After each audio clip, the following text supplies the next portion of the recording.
Hello students, आज मैं start करने जा रहा हूँ डेफिनिट इंटीग्रल का लेक्चर नंबर 4। एक प्रॉपर्टी से शुरू करते हैं। एक प्रॉपर्टी जिसका यूज़ कम होता है, बता दें कौन सी प्रॉपर्टी है। Integral 0 to 2a fx dx, ये इक्वल टू होती है integral 0 to a fx plus f 2a minus x। जब ऊपर वाली लिमिट को हाफ करना हो, अब तुम्हारे मन में एक विचार आएगा जी, हाफ तो हेल्पलाइन से भी हो सकता है।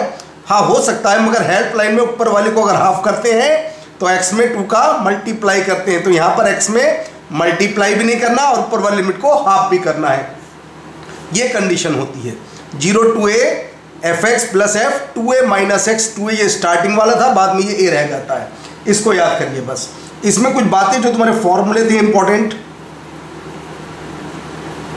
जो बोर्ड में इंपॉर्टेंट क्वेश्चन होते तो यहाँ पर मैं डायरेक्ट लिख रहा हूँ, जो डायरेक्ट आ सकते हैं पेपर में ऑब्जेक्टिव में। 0 to π/2 ln sin x dx is equal to integral 0 to π/2 ln cos x dx। याद रख लीजिए, रिजल्ट होता है ये माइनस π/2 ln 2। ln 2 का मतलब बेस 2, बेस e, ln का बेस e होता है। सेकेंड कंडीशन, एक इसे याद कर लिए 0 to π/2। इस टाइप के क्वेश्चन बहुत आ चुके, तो रिजल्ट याद रखेंगे तो फ़ायदा मिलेगा पेपर में।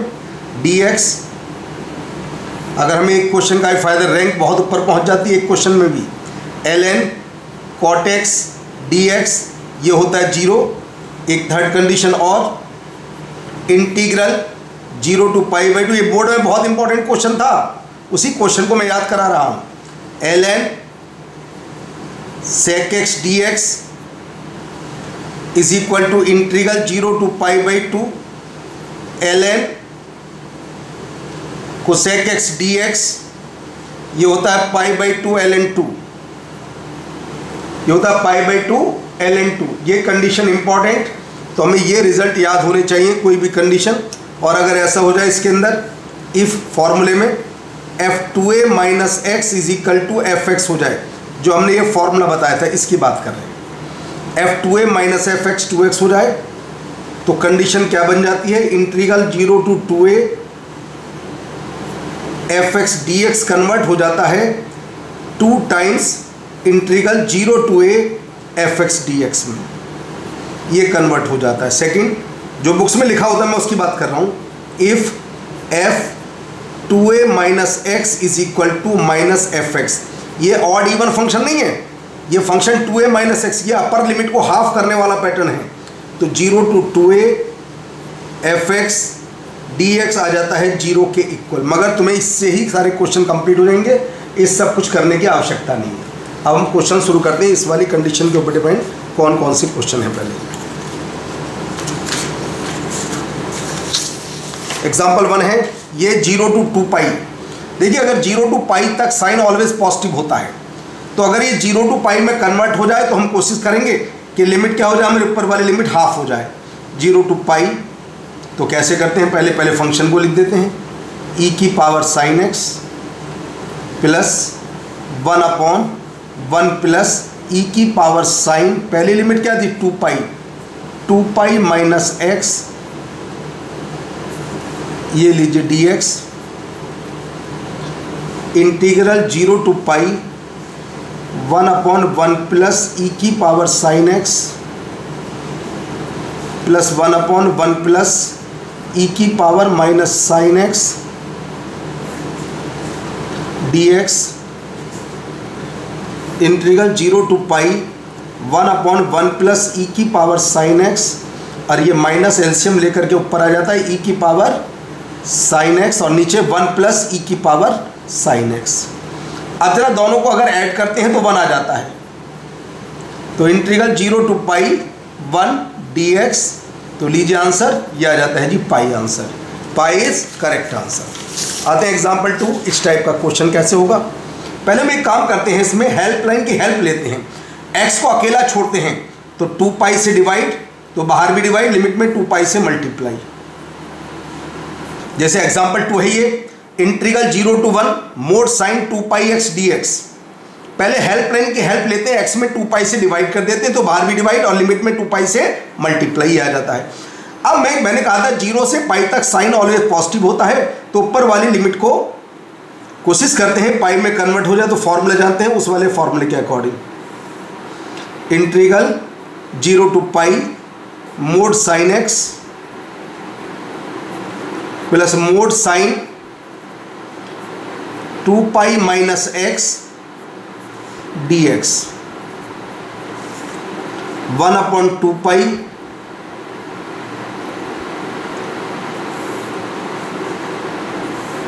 Integral 0 to pi mod sine x, और ये भी माइनस क्या हो जाएगा प्लस मोड साइन x।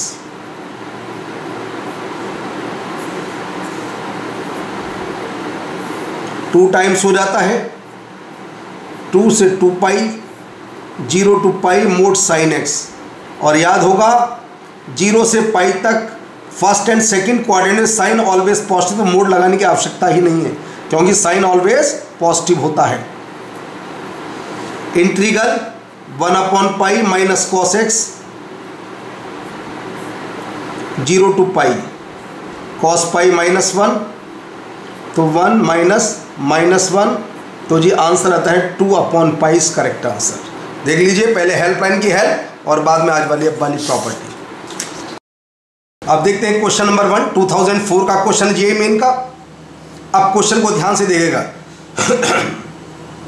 मैं इसे आई एज्यूम कर लेता हूं, 0 to pi x f of sine x।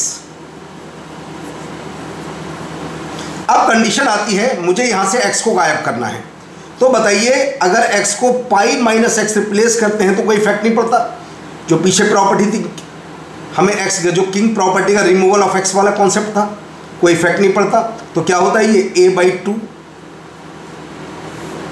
0 to पाई, यह आ जाता है f ऑफ साइन x। मगर अब भी काम नहीं चल रहा, अपर लिमिट का मुझे हाफ चाहिए और इसमें मुझे कुछ बदलाव नहीं चाहिए, तो आज वाली प्रॉपर्टी का यूज करेंगे। Pi by two integral 0 to pi by two f of sine x plus f of sine pi minus x dx pi by two 0 to pi by two f of sine x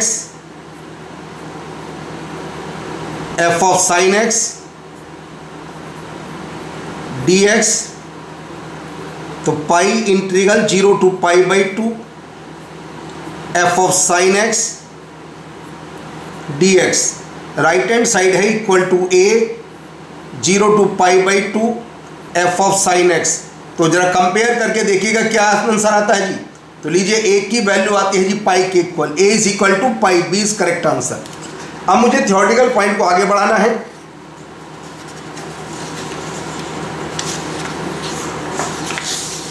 अब बात करेंगे पीरियोडिक प्रॉपर्टी कैसी होती हैं।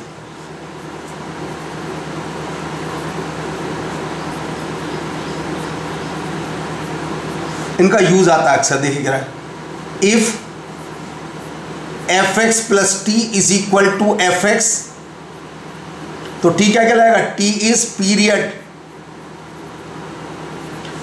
पीरियड। अब कंडीशन है 0 to nt fx dx, तो n बाहर आ जाता है, मगर ध्यान रहे n इंटीजर होता तभी बाहर आता है, dx n belongs to integer, जब इंटीजर होगा तभी बाहर आ सकता है, वरना बाहर नहीं आएगा ये इससे। अब इसी कंडीशन के अंदर जैसे मोड साइन x, मोड में कुछ भी हो, mod sine x, mod cos x, mod tan x, सबका पीरियड होता है कि पाई। अगर दोनों को ऐड कर दें, mod sine x plus mod cos x, इस टाइप के क्वेश्चन का पीरियड पाई/2, या कह दो कॉम्प्लीमेंट्री टेन कॉट आ जाए, सेक कोसेक आ जाए, और ऐसी आ जाए मान लीजिए साइन की 4x कॉस की 4x आ जाए, तो इसका पीरियड भी कितना होता है, इनका पीरियड पाई/2। बेसिक कंडीशन के पीरियड पाई/2 स्टेप कंडीशन, जो कॉम्प्लीमेंट्री फंक्शन होते हैं मैं उनकी बात कर रहा हूँ। इसके ऊपर कुछ कंडीशन मान लीजिए एक आ जाए a2 a plus N T F X D X. कुछ नहीं, अगर दोनों a है, a belongs to real number, इससे कोई इफेक्ट नहीं पड़ेगा, डायरेक्ट लिखेंगे आंसर क्या, n टाइम्स 0 से t F X D x, ऐसे लिख दिया करो डायरेक्ट। या ऐसे याद कर लीजिए a प्लस 0 इधर वाले इक्वल, एक साइड में ये वाले, एक साइड में, जब लिमिट a से a होगी तो वैल्यू कितनी होगी 0, तो ऐसे लिखा जा सकता है। इस कंडीशन को मैं एक चीज़ और लिख देता हूँ साथ साथ। अगर मान लीजिए ऐसा आ जाए a प्लस एन टी से b प्लस एन टी, मैंने एक बात बताई थी बिल्कुल अभी, क्या बात बताई थी, देखिए दो पार्ट कर दीजिए, a to b, N T से एन टी क्या हो जाएगा 0, तो क्या लिखेंगे बस a to b F X D X. कोई रटने के आप बेसिक कंडीशन होते हैं सारे क्वेश्चन के अंदर। और एक कंडीशन लिख देता हूं मैं, देखिए इंटीग्रल 0 टू n f, ये fractional part x plus minus m बंद dx। फ्रैक्शनल पार्ट का पीरियड ऑलवेज 1 होता है। और बता दें mn दोनों कैसे, mn बिलोंग्स टू इंटीजर, तो बस ऐसे क्वेश्चन को देखते लिख देना n टाइम्स 0 टू 1, सब भूल जाइए एफ एक्स डी एक्स। ये मोस्ट इंपॉर्टेंट कॉन्सेप्ट है जो मैंने निकाला, कॉन्सेप्ट सबको मिला, n times 0 to 1 F X D X direct लिख दीजिए। अब तुम्हें एक नोट, एक वैल्यू तुम्हें याद, ये फ्रैक्शनल पार्ट है, फिर बता रहा हूं ये फ्रैक्शनल पार्ट है, और x plus minus M B को इंटीजर, फ्रैक्शनल पार्ट में वैल्यू होती है 0 से 1 तक, तो उसमें इंटीजर की आवश्यकता ही नहीं होती, तो इंटीजर को उसमें गायब कर देते हैं, 0 टू 1 n बाहर, क्योंकि फ्रैक्शनल पार्ट का पीरियड 1 होता है। एक रिजल्ट तुम्हें याद करना है जो बहुत काम आता है, ये लिख दिए direct, 0 to n pi mod sine X D X, 0 to n pi mod cos X D X. इनके रिजल्ट होते हैं जी 2n। क्यों? क्योंकि mod sine X mod cos X दोनों का पीरियड पाई होता है, n इंटीजर। कोई भी क्वेश्चन आए देखते ही डायरेक्ट आंसर लिख दीजिए, वरना अभी हमने थोड़ी देर पहले क्वेश्चन को सोल्व करके दिखाया था। अब आते हैं जी क्वेश्चन, इस टाइप का क्वेश्चन कैसे होगा सोल्व। 0 टू 100 पाई, यह आएगा √2, रूट हटा मोड लगा, मोड कॉस एक्स, √2 बाहर, 0 to 100 pi mod cos X. लिखवाया था जी मोड कॉस एक्स का पीरियड भी कितना होता पाई, तो √2, और ये हो जाएगा जी कितना 200, 2n आता ना, तो आंसर आएगा 200 √2 इसका आंसर। 0 टू n पाई पर आंसर 2n था, तो आ गया 200 √2। एग्जाम्पल 4 वही कंडीशन, अगर ऐसा कोई क्वेश्चन है a कांस्टेंट है तो a से हमें कुछ नहीं करना, बस आएगा आंसर क्या 0 टू पाई बाई 2। तुम्हें मालूम है साइन की पावर 4x और कॉस की पावर 4x का पीरियड पाई बाई 2 होता है, तो यहाँ पाई बाई 2 लिखा है पहले से।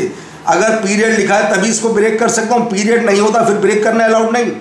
अब ये दोनों पार्ट, ये भी वॉलिस फार्मूला और ये भी वॉलिस फार्मूला, ऐसे लिखते हैं जी 3142 वॉलिस फार्मूले से इंटू पाई बाई 2, इसे भी वॉलिस फार्मूला 3142। स्टार्टिंग लेक्चर नंबर 1 में वॉलिस फार्मूले की स्टडी कराई गई थी, तो आता है 3 पाई बाई 8, ये इसका आंसर आ जाता है। तो पेपर में कई बार मल्टीपल चॉइस भी आता है, एक आएगा इंडिपेंडेंट ऑफ ए और दूसरा इसका, इसकी वैल्यू कितनी है, इसकी वैल्यू है। इस टाइप का क्वेश्चन, इंटीग्रल 0 टू 1000। एक बात ध्यान से देखिए, x minus greatest integer x होता है फ्रैक्शनल पार्ट ऑफ x, तो e की पावर आ गया फ्रैक्शनल पार्ट ऑफ x। अभी मैंने एक नोट लिखवाया, नोट के अकॉर्डिंग 1000 बाहर इंटीग्रल 0 टू 1 e की power x dx, fractional part का डायरेक्ट कंडीशन, तो 1000 e की पावर x का e की पावर x 0 टू 1, तो 1000 आंसर आ गया e-1, ये इसका correct answer 1000 e-1। Fractional part वाले कॉन्सेप्ट को मैंने यूज़ करा। फिर फ्रैक्शनल पार्ट का एक कॉन्सेप्ट और आ जाता है सिग्नम फंक्शन। सिग्नम फंक्शन में केवल एक बात तुम्हें याद होनी चाहिए, सिग्नम फंक्शन के रिजल्ट क्या होते हैं। मैं फंक्शन की बात नहीं करूँगा, डायरेक्ट 1 अगर x 0 से ग्रेटर, -1 अगर x 0 से लेस, 0 कब, जब x इक्वल टू 0, ये होती है सिग्नम फंक्शन का कॉन्सेप्ट। तो पहले हम एक काम करते लिख लेते हैं -1 टू 10 सिग्नम इसे लिख देता हूँ फ्रैक्शनल पार्ट ऑफ x। अगर x में से इंटीजर निकल जाए तो फ्रैक्शनल पार्ट बचता। मैं यहाँ पर हेल्पलाइन की हेल्प ले रहा हूँ क्योंकि प्रॉपर्टी में नीचे 0 था तो ऊपर नीचे 1 ऐड कर रहा हूँ मैं। तो सिग्नम फ्रैक्शनल पार्ट के अंदर 1 माइनस हो जाएगा। अब लगाइए जो मैंने फ्रैक्शनल पार्ट की भी थ्योरी बताई थी उसके अकॉर्डिंग। कुछ नहीं, 11 बाहर, फ्रैक्शनल पार्ट का पीरियड 1 होता है 0 to 1, और ये आ गया जी सिग्नम x dx। अब बताइए जब x 0 से ज़्यादा है तो सिग्नम x की वैल्यू कितनी है 1 dx। लीजिए आंसर आ जाता है 11। आंसर आ गया इसका 11। ये सिग्नम फंक्शन को एनडीए में बहुत आता है क्वेश्चन, ये आ गया कुछ इसका 11 आंसर। आते हैं इस क्वेश्चन को देख लेते हैं। जी एक्स समझ, जी एक्स प्लस पाई चाहिए। जी एक्स प्लस पाई होगा, बस x में पाई ऐड हो जाएगा। cos 40 dt, अब इसे पाई प्लस, अलग अलग फॉर्म में आंसर चाहिए तो लिख देते हैं integral 0 to x cos 40 dt plus integral x to x plus pi cos 40 dt। बहुत ध्यान से देखना, अब यहाँ पर कंडीशन पीरियड की होती है, ये पीरियड का फॉर्म है या नहीं तभी लिख सकते। x तो कांस्टेंट है, यहाँ पर फंक्शन t का है तो इसे पहले वाले का नाम तो gx है, यहाँ तो कुछ सोचना ही नहीं है। अब सेकंड पार्ट को देख लेते हैं। x जरा ध्यान से देखिए, इसका पीरियड कितना है। cos का पीरियड 2 पाई होता है तो 4 से डिवाइड, इसका पीरियड है जी π/2 तो लिखेंगे x π/2 2 इंटू π/2। अब फॉर्म बनती है बिल्कुल सही। अगर कंडीशन अप्लाई होगी, फॉर्म सेटिस्फाई होगी, जब भी मैं फॉर्मूला लिखने का अधिकार है मुझे। a प्लस nt याद करो, t इसका पीरियड था तो बस gx गायब हो जाता और क्या बच जाता है जी इंटीग्रल 0 to, ये क्या होगा पाई cos 40 dt, और तुम्हें इसकी वैल्यू मालूम है gx, ये थी g पाई, ये इसकी वैल्यू है gx प्लस g पाई। आंसर 20 करेक्ट आंसर आ जाता है। इसका आंसर आता है बी। अब आते हैं जी क्वेश्चन नंबर 3 की बात कर लेते हैं। कितना आसान क्वेश्चन है, कुछ करना ही नहीं है। क्या करूं, इसमें कुछ भी नहीं कर सकता मैं। 2n, लीजिए आंसर आ गया 20, करने की आवश्यकता नहीं, ए इज करेक्ट आंसर। अभी जो फॉर्मूला याद कराया था वो डायरेक्ट कंडीशन 0 to, याद कर लीजिए 0 to n पाई, अभी लिखवाया था मोड साइन x हो या मोड कॉस x हो, 0 to n pi mod cos x, कुछ भी आ जाए दोनों केस में आंसर क्या होता है ऑलवेज, आंसर होता है ऑलवेज 2n। अब आते हैं definite integral as a limit of sum. एक छोटा सा article, definite integral as a limit of सम।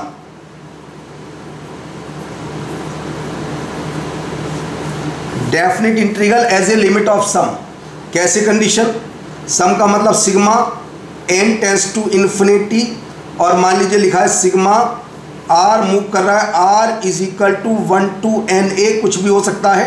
99% में तो a1 होता है 1/n fr/n। तो इस कंडीशन को, इंटीग्रल को कैसे कन्वर्ट किया जाता है, क्या फॉर्म है। तो कन्वर्ट करने का साइन है, सिग्मा को इंटीग्रल के साइन से रिप्लेस कर दीजिए, 1/n को x से रिप्लेस कर दीजिए, और r/n को 1/n को dx से रिप्लेस कर दीजिए, और r/n को x से रिप्लेस कर दीजिए। ये कंडीशन है। सिग्मा को साइन से, साइन ऑफ इंटीग्रल से रिप्लेस करिएगा, 1/n को dx से और r/n को x से, तो क्या बन जाती है जी फॉर्म, इंटीग्रल fx dx हो जाता है जी।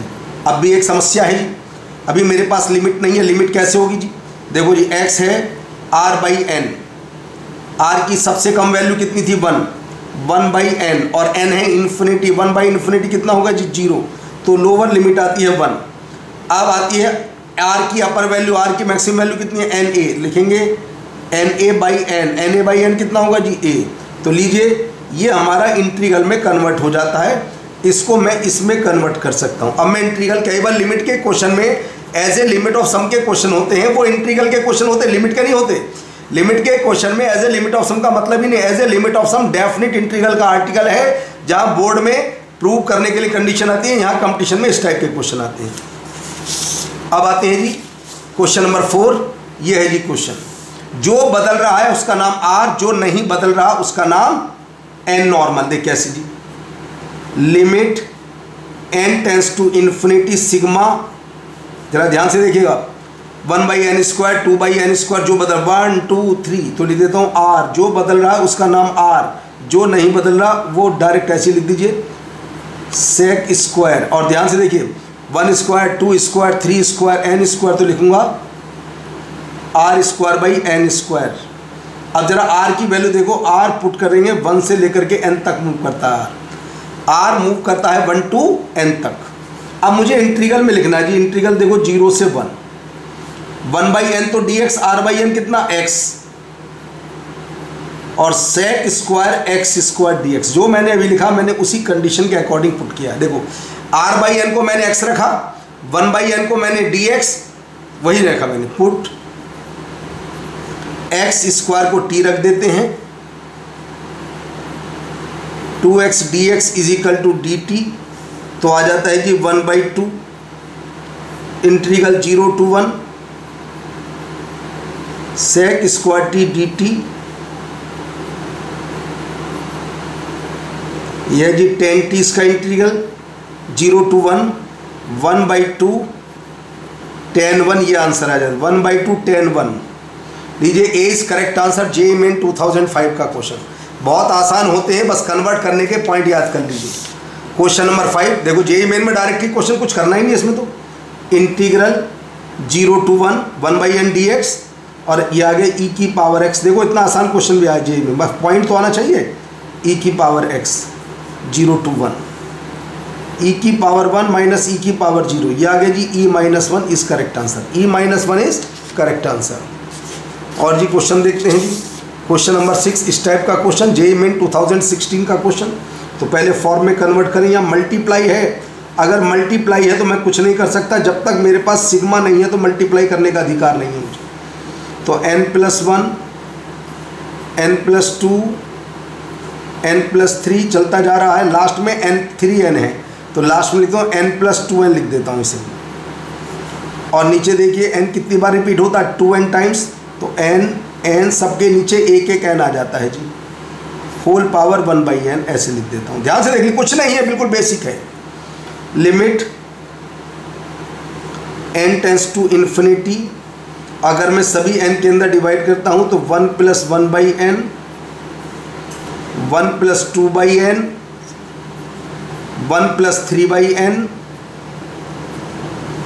1 + 2n/n की होल पावर 1/n। अब जी या तो सीधा लॉग अप्लाई कर लीजिए, या अंदर वाले को कैपिटल पाई में कन्वर्ट कर दीजिए। कैपिटल पाई का मतलब मल्टीप्लाई होता है, या गया 1 + r/n, और r मूव कर रहा है कहाँ से कहाँ तक, 1 से 2n तक मूव कर रहा है जी, कि होल पावर 1/n। जब लॉग लेते हैं तो मल्टीप्लाई लॉग बेसी, मल्टीप्लाई लॉग mn क्या होता है, log m plus log n, sigma में कन्वर्ट हो जाता है। Limit n tends to infinity sigma r1 to 2n, ये ऐसा ही रहेगा 1/n, ऊपर से 1/n आ गया, log 1 + r/n, ये फॉर्म आ जाती है जी। इसको मैं लिख सकता हूँ इंटीग्रल 0 से 2 आ गया, 2n है, log 1 + x dx, ये कन्वर्ट हो जाता है जी, यहाँ तक की फॉर्म बन जाती है 0 to 2 log 1 + x dx। थोड़ा सा हेल्प लाइन की हेल्प ले, यहाँ -1 करेंगे, ऊपर नीचे 1 प्लस कर देते हैं, log x dx। अब इसका इंटीग्रल कर देते हैं जी, इंटीग्रेशन बाय पार्ट से, unity as the second function,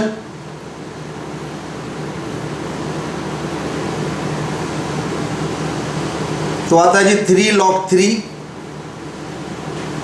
-2, 3 log 3 -2, बस थोड़ा सा यहाँ लिख देता हूँ, थोड़ा पॉइंट बचा है। 3 log 3, पहले 3 लिखेंगे, 3 log 3 -3 फिर -1, क्योंकि log 1 होता है 0, log p ये हो जाता है जी log 27/e²। तो लीजिए P आता है जी 27/e²। यह है जी इसका answer, 20 correct answer. JEE main 2016 का क्वेश्चन, कुछ भी नहीं है, बिल्कुल बेसिक है। अंतिम एक क्वेश्चन और जेईई एडवांस का लेते हैं 2013 का क्वेश्चन। बस पहले कंडीशन, मुझे थोड़ा क्वेश्चन को आसान करने के लिए इसे सिग्मा में कन्वर्ट करना चाहिए। मुझे ऊपर लिख देता हूँ, सिग्मा बदल रहा है 1 2 3 r की पावर a, r मूव कर रहा है जी 1 से n तक। नीचे इसमें कुछ नहीं, n प्लस a की होल पावर a माइनस 1। जरा बता रहे हैं, देखिए क्वेश्चन है जेईई एडवांस 2013। मेथड तुम जानते हो, कुछ नहीं करना। r 1 से n तक, na सभी के अंदर है, na प्लस r, और ये था जी 1/60 के ऊपर। नॉर्मल कर रहे हैं, कुछ नहीं सोच रहे इसके अंदर बिल्कुल भी। क्या करें, देखिए जी, limit n tends to infinity, तो सभी के साथ लिमिट होगी। सिग्मा मैं इसे लिख देता हूँ r/n की whole power a into 1/n। ये मेरे पास एक्स्ट्रा है जी, जो चीज़ एक्स्ट्रा है उसका मल्टीप्लाई कर दीजिए। n की पावर a प्लस 1 का मैंने मल्टीप्लाई किया, क्योंकि इंटीग्रल में कन्वर्ट होने के लिए 1/n और r/n होना पड़ता है। नीचे क्या होगा जी, n प्लस a की whole power n a minus 1। अब यहाँ पर कैसे होगा, सिग्मा r1 to n। एक तो इस कंडीशन के अंदर से तुम्हें n बाहर निकालना होगा, n बाहर निकालना होगा जी, यानी कि इसके अंदर n से डिवाइड करना होगा, और एक n बाहर चाहिए तुम्हें। तो हम क्या करते हैं जी, एक तो n मुझे बाहर चाहिए और एक n से मुझे इसके अंदर डिवाइड करना है जी। ये लीजिए, तो मैथ की थ्योरी के अकॉर्डिंग तुम्हें n² से इसके अंदर मल्टीप्लाई करना होगा, क्योंकि r/n के लिए अंदर भी n से डिवाइड और बाहर भी, क्योंकि 1/n dx होता है, वरना इंटीग्रल कन्वर्ट ही नहीं होगा तभी भी। अब कंडीशन क्या आती है जी, लिमिट और इक्वल टू 1/60 था, ये भी लिख दीजिए। सोल्व करते हैं जी, limit n tends to infinity, ये हो जाता है इंटीग्रल। अब तो इंटीग्रल, एक मिनट, अलग अलग फॉर्म लिख देता हूँ मैं। Sigma r is equal to 1 to n, सबको अलग अलग कर रहा हूँ मैं, r/n की whole power a into 1/n। यहाँ लगाइए limit n tends to infinity, ये इसकी लिमिट अलग है, और अपॉन ऊपर से कॉमन लेकर के बाहर लाइए फॉर्म को, लिखिए limit n tends to infinity, ये बन जाता है जी n plus a upon n की होल पावर a माइनस 1। एक और बचा, limit n tends to infinity, advance का है, कुछ तो कराएगा, 1/n a plus r/n is equal to 1/60। अब कुछ नहीं करना, बस लीजिए इंटीग्रल 0 to 1 x की power a dx।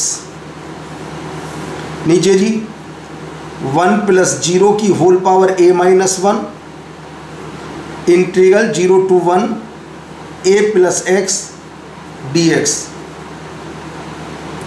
Is equal to है जी 1/60। सोल्व करते हैं जी, 1/a प्लस 1, ये 1 है जी, ax a plus 1/2 is equal to 1/60। अब केवल सिंप्लीफाई करना, हमें कुछ नहीं करना जिसके अंदर 2/a प्लस 1, केवल calculation, 2a plus 1 is equal to 1/60। Solve करें जी, 2a² plus 3a minus 119 is equal to 0। Factor करें जी, 2a² प्लस, फैक्टर करिए इसके,